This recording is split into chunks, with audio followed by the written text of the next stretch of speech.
ఇప్పుడు శ్రీధర్ రావు గారి వ్యాపారాలన్నీ కూడా తెలంగాణలో జరుగుతున్నాయి. ఆయన మీద నమోదైన కేసులు తెలంగాణలో జరుగుతున్నాయి. ఇక్కడ వైసీపీ లేదు, టీడీపీ కూడా లేదు. అయినప్పటికీ వైసీపీ నాయకులు ఇక్కడుండి ఆయన నడిపిస్తే ఈ 2.5 ఏళ్ల నుంచి ఆయన ఇన్ని కేసులు ఎందుకు ఎదుర్కొంటారు? ఈపాటికే సాంబశివరావు గారి మీద కేసు పెట్టుండేవాళ్ళు. ఒకటి.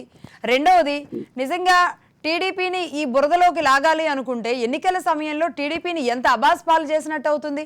ఒక వ్యాపారవేత్తగా శ్రీధర్ రావు గారికి టీడీపీతో సత్సంబంధాలు ఉంటాయి, వైసీపీతో ఉంటాయి, బీజేపీతో ఉంటాయి, అందరితోనూ ఉంటాయి, ఇందులో కాంగ్రెస్తో కూడా ఉంటాయి.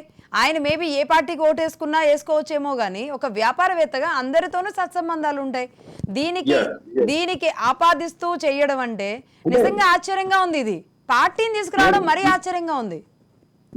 నేను మళ్ళా చెప్తున్నానండి, శ్రీధర్ రావు గారు కేసులు ఎదుర్కొన్న సమయంలో సైబరాబాద్ కమిషనర్ గా ఉన్న పేరు కూడా చెప్తున్నాను, స్టీఫెన్ రవీంద్ర వైసీపీ మద్దతుదారు అనే విషయంలో ఎక్కడ ఎవరికి అనుమానం లేదు.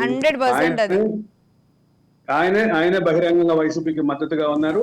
వైసీపీ అయితే ఇంకా ఆయన బహిరంగంగా ఓన్ చేసుకుంది. అసలు ఆయన ఏపీకి తీసుకువెళ్లాలని ఆయన కుదరక అంత సన్నిహిత వాళ్ళకి అంత సన్నిహితమైనటువంటి వ్యక్తి ఐపీఎస్ ఆఫీసర్ ఉన్నప్పుడే ఇన్ని కేసులు అయినాయి అంటే మరి అప్పుడు ఎవరున్నట్టు దాని వెనక? అంతేగా.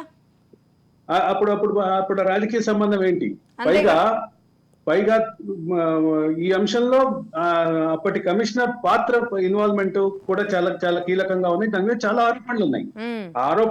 ఆరోపణలు నిగ్గు తేల్చేటటువంటి క్రమంలో ఒక ప్రాసెస్ జరుగుతోంది. నాకు తెలిసిన సమాచారం మేరకు తెలంగాణ ప్రభుత్వం చాలా సీరియస్ గా ఇట్లాంటి ఇప్పటి తెలంగాణ ప్రభుత్వం ఇటువంటి విధ్వంసాల మీద ఒక కన్నేసింది. దాన్ని మొత్తం వెలికి తీయాలి అనేటటువంటి ఉద్దేశంగా ఒక ఇనిషియేషన్ జరిగింది.